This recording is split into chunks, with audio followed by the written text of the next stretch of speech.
fantastic, fantastic day. The second to last day of the transfer window, and Kieran Tierney is in the house. We have Kieran Tierney signed up. It only took 42 days. I did a video 42 days ago talking about Kieran Tierney, and he's here. Finally, finally, finally, we got Kieran Tierney across the line. Not gonna lie, I felt like we did put a low bid in. The first bid that was put in of 15 million, I thought that was too low for Arsenal's and for Celtic to entertain that bid. So 15 million, I thought was too low, and we ran the risk of really pissing off Celtic. So it's a great day. The window is starting to become a very, very good window for Arsenal, and we don't see a lot of other things happening for other teams in the Premiership. So we are having a good window. We have Martinelli in the door. He's one for the future. So pretty gassed about Tierney still though. Martinelli's one for the future. We have Saliba secured for next season, and he'll be coming back, and that probably ties into what we're going to do tomorrow. William Saliba is very important in the equation to what is going to happen tomorrow, and all eyes will be on Jim White over there in the UK, and we're going to see what Arsenal does. Is it going to be up in Meccano? Is it going to be Regani, who I personally think it may be? But the latest flavor of the month is David Luiz, and let me know what you all think about David Luiz. Um, Personally, not my cup of tea. Uh, Always hated when we played against him, so maybe if he's a teammate or if he's a part of the Arsenal, we can get behind him. We like his shithousery, the things he does, niggly fouls that he does. Maybe we're going to grow to like that if it's David Luiz. And tying in with William Saliba, David Luiz may be the signing that we're going to do tomorrow. Um, because it's just going to be for one season if it is David Luiz. And he seems to be agitating for a move out of Chelsea. So we have Noe Donis in the comments. Noe, what do you are you stoked about the Tierney deal? I personally am very very excited about it. We've talked about Tierney, like I documented earlier. 42 days I've been talking about Kieran Tierney to the point of where a lot of fans were getting annoyed um, with Kieran Tierney and hearing about Kieran Tierney. We just wanted to get it over the line, and these deals are lined up throughout the season.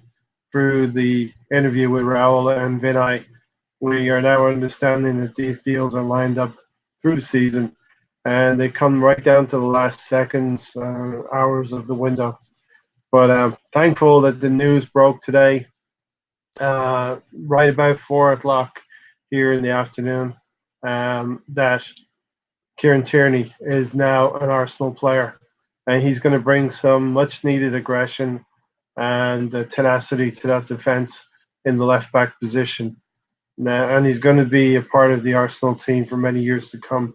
So we have solidified that spot, the left back spot, which we had two players to cover for, Kolasinac and also Monreal. So let's go into the comments. So Noe's in the comments, and thanks for joining us, Noe. Really appreciate it. So we started out with a tight bid for Tierney. And it was a little bit irritating.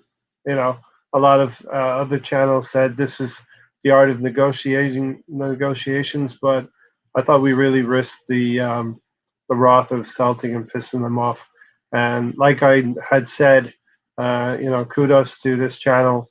We follow transfer links, but we don't get outlandish or crazy about it. And we do follow credible links. And I always thought that Kieran Tierney was the target that we wanted to get. Was the target that we went after. And how about Raul? No, how about Raul? Raul Sanyei. He is doing doing bits for us right now. So Saliba is coming next year, so maybe there's a spot for David Luiz. Maybe there's a spot for Rogani. We will see what happens tomorrow. Now, with regards to the question I posed to you, Noe, yes, you don't want David Luiz, but he is better than Mustafi. Definitely, every position that we have recruited in this window, we have improved the team. Martinelli is one for the future on the left wing, so he's going to be good in the coming months, and he may show himself in the smaller cup competitions.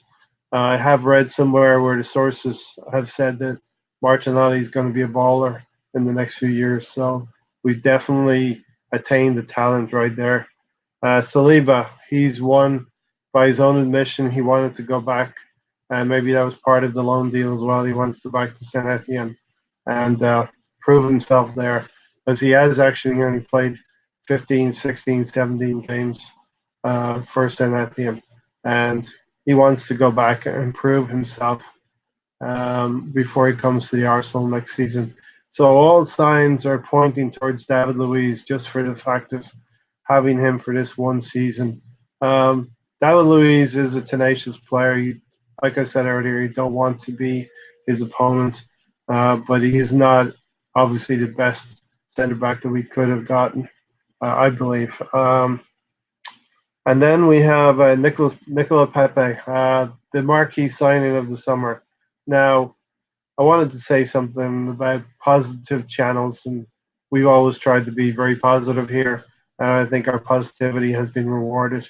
When you look at other channels, and all they talk about is negativity and why the club isn't doing what the club isn't doing for them, and we've had that a few years back under the previous regime. But now we're seeing with Vinay, with Raul, and with Edu and Unai that this club is going forward, and we've got real hope for the future, for the coming years. I used to think we had a 5-year plan, but I think now we have a 3-year plan. So, Pistol Peter, thanks for coming in. We have in fact attained Tierney. I wanted to make that announcement. You're probably waking up, Peter, down in Australia. We have attained Kieran Tierney. I believe the fee may be around 25 million pounds, not dollars. And we finally got him. He's coming to London for a medical, and that is great news. It only took 42 days, maybe even more than that. Tierney is coming, yes, Noe. But Rogani, we don't know about. So, Peter, we have a possibility of we went after Upamecano, but that seems to be very difficult to get. Now it's going to be between Rogani and, of all people, David Luiz from Chelsea, which seems to be the latest news. David Luiz may be an Arsenal player by this time tomorrow, and that will be sensational to actually jump ship from Chelsea and come to Arsenal. If we didn't know it already, that we're the best team in London, then that is more proof. David Luiz is wanting to leave Chelsea to come to us. Other things about the Tierney deal. Who do you think, Noe and Peter? Who do you think will be sacrificed? Because surely one of Monreal or Kolasinac must be sold at this point, and we're going to get into the dead wood that we have to leave, that we have to get rid of, and then maybe tomorrow, maybe it's going to happen. A player like El Neni might leave, maybe a Mkhitaryan, and let's also remember we have until the end of the month for European transfers out of the club. So by no means are we stuck with the players that we have by this time tomorrow. We can actually move some players on to the continent. Now, as we know, Lauren Koscielny, what did you think about Noe and Peter? What did you think about Lauren Koscielny? Pretty disgusting and disgraceful, very distasteful what he did and how it was done. And obviously, there's some bad blood there between the club and the player to take your jersey, an Arsenal jersey off, and midstream have a Bordeaux jersey underneath it. It just leaves a bad taste in the mouth of a lot of Arsenal fans. And to be at a club for 9 years and to be the club captain, no less, albeit not the best player, not the most gifted player, not a legend like a Tony Adams, Martin Keown, or these types of players, or Lee Dixon, but still to act in that way and being club captain, not something that sits very well with me. Um, yeah, if I'm truthful. Yes, Peter, we do hope Mkhitaryan and Elneny do leave. Possibly Elneny will leave and stay within the Premiership. Possibly Mkhitaryan will leave, going back to the continent, and possibly going to Germany. So, this channel has provided a lot of information, a lot of credible information to you during this transfer window. And I just wanted to get on and get a quick review of how we're all feeling for this transfer window. Noe and Peter, let me know how you would rate this window so far. Let's assume we're going to get David Luiz tomorrow. Now, he's not the perfect centre back, but he is a centre back that is better than one Skadran Mustafi. And no matter how popular you are, Skadran, in the dressing room, it's what you do on the field that counts. I don't agree with booing a player once he's on the field, but he's definitely a player who definitely can be analysed off the field and in his play and how he's doing. Some people have mentioned confidence. These players they've come up through the ranks. They've done everything they've needed to do in terms of dealing with crowds, dealing with that atmosphere. And I'm not really a believer of crowds denting their confidence. Mustafi, we pretty much know what we have here with Mustafi after 3 years, and it's not good enough for Arsenal, in my opinion. So, Noe, you say Monreal will be sold and keep Kolasinac. Yeah, I can make a case for the other way around as well. There's some resale value in selling Kolasinac. There's not a lot of resale value in selling Monreal, but obviously Monreal is pushing on for 33 years old, and Kolasinac is younger, and possibly Kolasinac could be used moving further forward on the left side of midfield. Touching on the left side of midfield, let me know what you all think about the latest news about Iwobi possibly going to Everton. Everton have tabled a 30 million bid for Alex Iwobi, and Arsenal have knocked back that bid, and so Everton's going to come back with an improved bid for Alex Iwobi. And if it hits 35 or 40 million, I would be tempted to cash in there. We will have spent a lot of money here. When you look at it, 6 million for Martinelli, 27 for Saliba. Ceballos is about 4 million for the loan deal. And Pepe obviously is the marquee signing of the summer, and probably could possibly be the signing of the window within the Premiership. And how many fantasy players will pick Pepe in their squad? And then there, of course, is Tierney for 25 million. Now, nobody's incorrect when they're talking about the 45 million. When you talk about the 45 million that was widely bandied about, you're not incorrect when you talk about 45. I believe that was a credible figure, a correct figure, and people are gassing it. You can look at it two ways. You can look at it the full accumulation of all the transfers. So if I had 6 million for Martinelli, 27 million for Saliba, 72 for Pepe, and 25 for Tierney, we're looking at probably 130 million right there. But that 130 million is in fact amortized over 4, 5, or 6 years, the whole length of the contract. And so if you divide even 130 million by four, you're getting close to 40 something million, right? 3 or 4 million off. So that's really how different people rationalize the amount of money that was available to us. Now, moving into the comments. Thanks for coming in, Peter and Noe, of course. Um, Peter, Koscielny should have done it the right way to leave like that, put in a transfer request, and left like a leader like Jenkinson. Now let's have a word about Jenkinson. Thanks for that comment, Peter.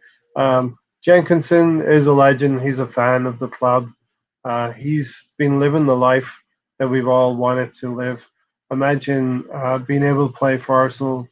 I believe it's something around 60 games he's played in his career for Arsenal, and he's lived the life. He's trained with those world class players, and he's actually been a pretty decent player through the years. And I want to wish him all the best.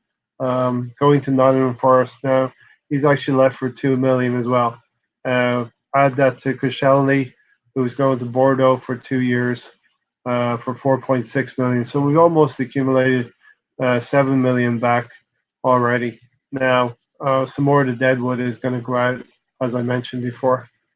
Now, Noe has a comment next. No, he would sell. It will be. He's too inconsistent. Yes, it will be. Noe, you will know that from the beginning of this our young YouTube channel that we've talked about it will be, and we've waited and waited and we've been patient and we waited for him to get that end product.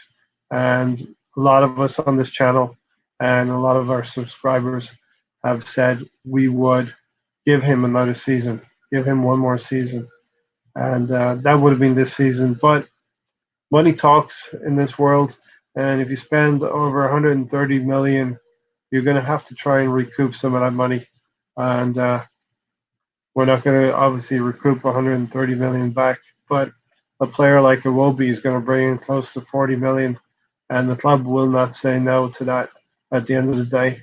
So you're going to add 40 million to this to the 7 million we have. So we're going to get close to probably 50 million back from Jenkinson leaving, from Koscielny leaving, and from Iwobi leaving, and add in a few more players such as Mkhitaryan and El Neni, and you're getting closer to recouping about half of the outlay that we put together in this window. So how would um, how would everybody rate this window then? So no, he said it isn't good enough for Arsenal.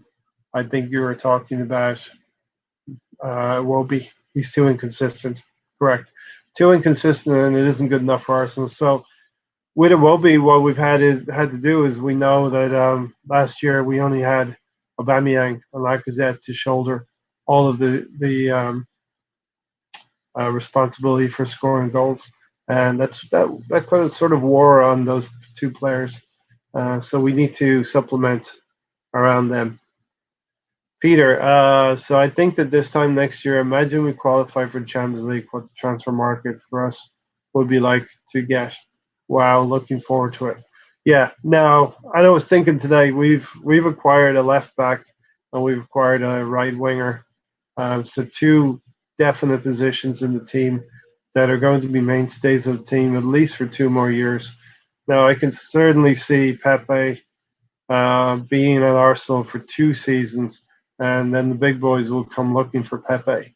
I know he does want that move eventually to Barcelona and Real Madrid. As we mentioned before on this channel, things that were attractive to Pepe. He's coming to a team that is full of talent going forward. Aubameyang, Lacazette, Ozil even, and Ceballos and Torreira going further back.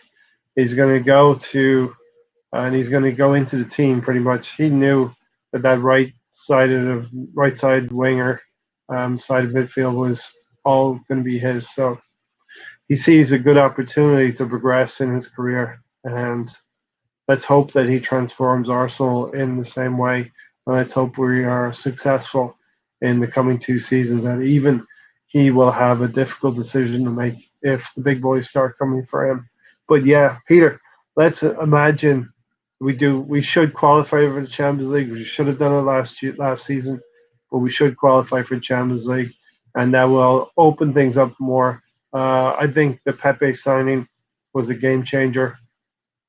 Um, really signaled the intent of this club, and we are moving forward as a team. We got Bernd Leno. We've got a decent left back now, and a pretty decent right back. So with the return of Holding and maybe Saliba coming back next season, things are going to look bright in the back four, and we're going to be able to supplement midfield maybe next season as well. But this coming season, we're going to have some of the kids like Willock coming through. So that is definitely mouth-watering to look forward to. So Peter, and maybe Ozil going to Washington D.C.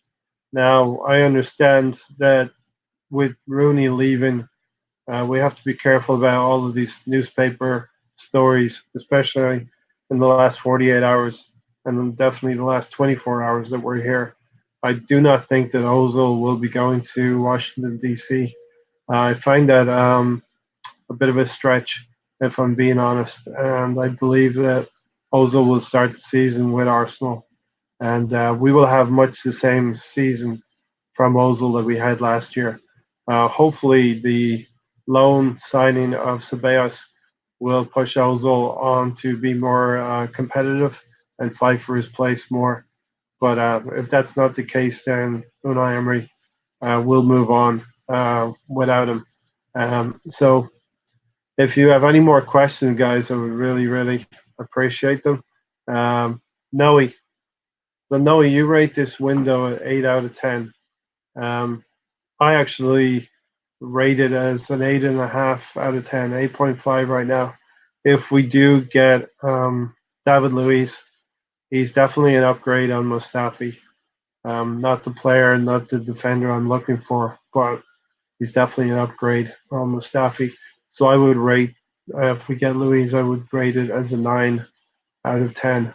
Um, if we get an Upamecano, which is going to be absolute magic if that happens tomorrow, we can't really be greedy though.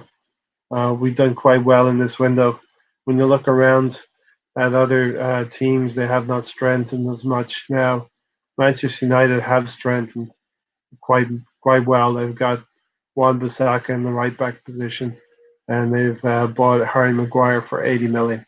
That's a lot of money, but they're going to be stronger as well. But I still have them outside the top six, strangely enough. Um, so anyway, so fans, okay. So yes, written down some notes here. And the next thing I want to say is this has been a great window because the fans have been united now.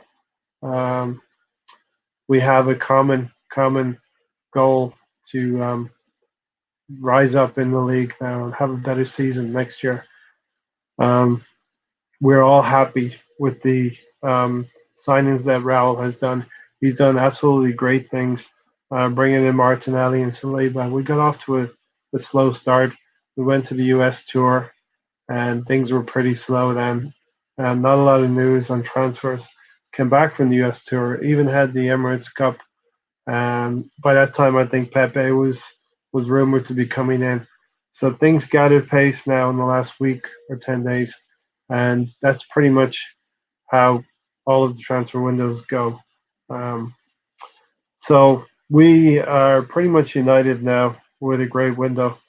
But enter one David Luiz, like I said, a player that is not liked by opposition fans, but maybe he will be liked by Arsenal fans.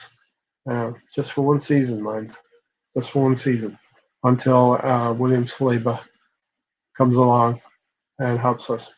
So I think Yeah, and I wanted to say one thing about a previous video I did. I had said that it's an advantage to be in the Europa League because we were able to get loans, and I still think that was a good point that I made. But somebody rightly pointed out to me that um, the loans are not allowed. You're not allowed to face your parent club when you're loaned out, and that's often part of the time, part of the deal for the loan, the agreement for the loan. So let's see what happens for tomorrow. For tomorrow, things are gonna something's gonna go down tomorrow. Hopefully, Arsenal is involved in it. I was just a little bit disappointed that we were not able to get Coutinho as well. That would have been absolutely something. If we'd have gotten Coutinho away from Tottenham, that would have been the hat trick of the Niles for Tottenham after Saliba and Ceballos. You know. Okay, Peter. I think from the week here, the U tag helped wake up the board to get players into Arsenal. Yeah, it's very hard to answer that question, Peter. Which came first? The horse or the cart? You know, what was Arsenal always going to do this? If there was no "We Care Do You" movement, would all of this still have happened? Very hard to tell the intentions of the club at the beginning of the window, but I just have been looking since the start of this channel. I've been looking at what we did last summer. We brought in Bernd Leno, a hungry new young keeper. We brought in Guendouzi, a hungry new player. We got Socrates, which stabilized us a little bit at the back. He's by no means perfect, Socrates. And we bought Torreira, a World Cup player who had just snuffed out Ronaldo in the World Cup. And we were all pretty gassed last year when we bought those four players. The right back, Lichtsteiner, was obviously the one big negative from the window, but that was a hell of a good window last year.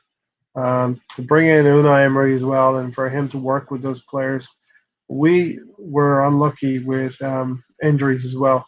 With Rob Holding going down and Hector Bellerin going down, we were very, very unlucky um, with injuries. So, and of course, we went to the last games, 8 games of the season, and all we had to do was win one or two games, and I don't know what happened. I predicted that we would get top four, but we missed it by a point. We have to eat that or to swallow that pill. Went to the Europa League final. I myself was confident. Myself and my here, we did a watch along, and I've got to tell you, it was depressing stuff. Very depressing. When you think you're gonna win a game like that, and I've always gone to watch cup finals when we played Chelsea 2 years ago or 3 years ago now in the FA Cup. I had those nerves.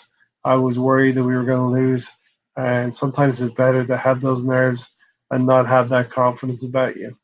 But for sure, to come back to your question, Peter, we care do you tag? It was definitely helpful in having the various supporter groups, the various bloggers, YouTubers, all of these people get together, band together, and have a voice. And the very next day, Josh Kroenke said, "Be excited, everybody, be excited." And how do we feel right now? I'm pretty excited to go into the season.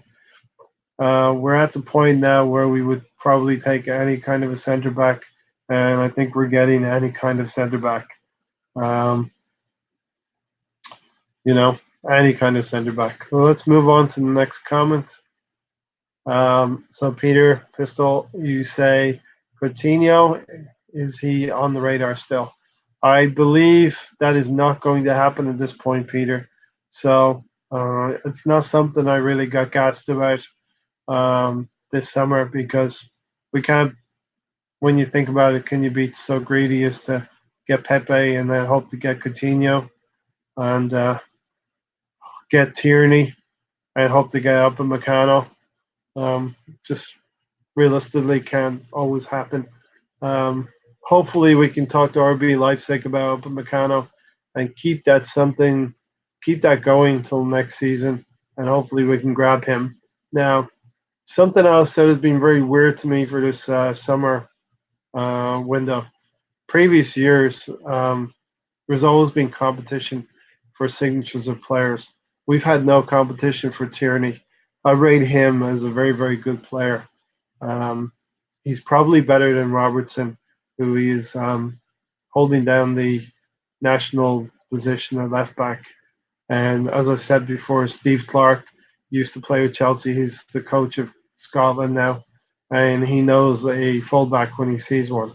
So he really, really rates Tierney. And something is always I've wondered about this whole window is we've had no competition for the players that we're targeting. The only competition we had was Pepe, and through using agents, and I'm very glad now that Arsenal has started to play this game using agents and the contacts that the agents have. We were able to get Pepe over the line, and ahead of such teams as Napoli, Liverpool, and indeed Manchester United. So just time for a few more questions. Yeah, Peter, you were on the same thing. Nervous when we played Chelsea that cup final in 2017. And that's when we had the likes of Alexis Sanchez when he was good. We used him all up and used all of his energy up, and now United have him. Um, but yeah, that's pretty much it. I think I'll leave it there. I'm going to rate this window as a very, very good window. If we get David Luiz over the line, I will be very, very happy. He's not the player that I ultimately wanted, but if it's on the understanding that we have him for one season to help us get through the season, we don't hemorrhage as many goals as we did last year. We're probably going to score as many goals, if not more goals, as we did last season. So our goal difference is going to get better. Consequently, we're going to score more games, score more goals, and that's it. Now, I just wanted to, before I go, quickly announce another thing. Uh, Let me type it in here.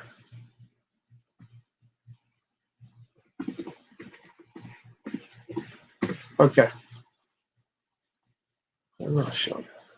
So, I wanted to announce a score prediction challenge. We are collaborating with our friends over at Cannon Fodder TV. Myself and Mahir here on the Arsenal Fan Circle channel. We're challenging Cannon Fodder TV to a score prediction challenge. It's going to be all of the 38 games that Arsenal are playing in the Premier League.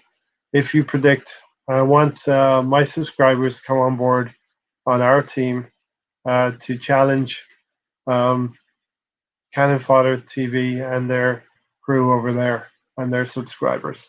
So it's going to be a little bit of inter-channel banter, and I will collate all of the scores and show that periodically as we go through the season. So if you predict the score for Arsenal versus Newcastle, let's say, this weekend, very excited. Football's back, by the way. Say you predict a 2-0 result for Arsenal, winning two and keeping a clean sheet, by the way. Um, and you get that score correctly and you predict it correctly, you're going to earn 3 points for the channel. And if you predict just the score correctly, like Arsenal wins 1-0 or 2-1, but you don't get the correct predicted score, you get 1 point for the channel. And what we're going to probably be doing is Alex and I are going to think about some dangling some cards out there for you guys for some prizes here and there. So, and you put your predictions in the comment section on this channel, and Alex over there on Cannon Fodder TV will get his subscribers to put their predictions in their comment section, and we will see what happens. We'll see who's going to win between Arsenal Fan Circle channel and Cannon Fodder TV channel. But that's all I pretty much got to say for now. Wanted to get on here and just give you a review of the transfer window. Raul and Josh have certainly got us excited. We want to maybe erect a statue for Raul, and who knows what can happen. We have got maybe 21 hours left of the transfer window, and we're going to see what happens tomorrow. I hope it's not predictable David Luiz. I would absolutely be in favor of taking Rogani, but we got Upper Meccano. That would be quite something as well. So until next time, thanks for coming in, Peter. It was really, really good to catch up with you because of the time difference. I don't often get to see you on the podcast on Sunday. So it was nice that you came in and interacted. So, and Noe is 3 hours behind me. I know I speak for Mahir on Gundam News, my co-host, my brother, when I say that it's all about the subscribers. It's all about you guys. And to know that I was talking to Jamie from Kenya on Sunday, from Kenya on Sunday, and talking to Noe on the west coast of the US here on a Friday on a Wednesday night, um, and to know that I'm talking to Peter from Australia, it's amazing, and it's something that really warms my ears heart as well. That we're talking to Arsenal fans all over the world, and it's just amazing. Um, we're doing this channel to create content for my subscribers. We're growing steadily. So please, if you're new to this channel, you've been watching it for a while and you haven't subscribed, just hit that small subscriber button down there, the bell notification, and you'll be well on your way to the first team. Sign up now and you'll get in early on our adventure, just starting into the second season here of Arsenal Fan Circle. I hope everybody enjoys the content that I'm putting out. Um, I'm here, I'm in front of the camera, and I hope you enjoy what you're seeing. So, Peter, you were going for an Arsenal 2-0 win. I will put you down, and hopefully, all of you that are participating in the first week continue that participation throughout the season. And we'll see if we can beat Cannon Fodder TV. Because that's what it's all about. It's about bragging rights. It's about a little bit of banter between the channel, and it's about us over here at Arsenal Fan Circle beating you over there at Cannon Fodder TV. Thanks for coming in. I really appreciate it once again, and I will catch you all on the next show. But really, really stoked for Kieran Tierney, Pepe, Ceballos, and Martinelli, and of course, we'll see you for next season. Until next time. Come on, you Gunners.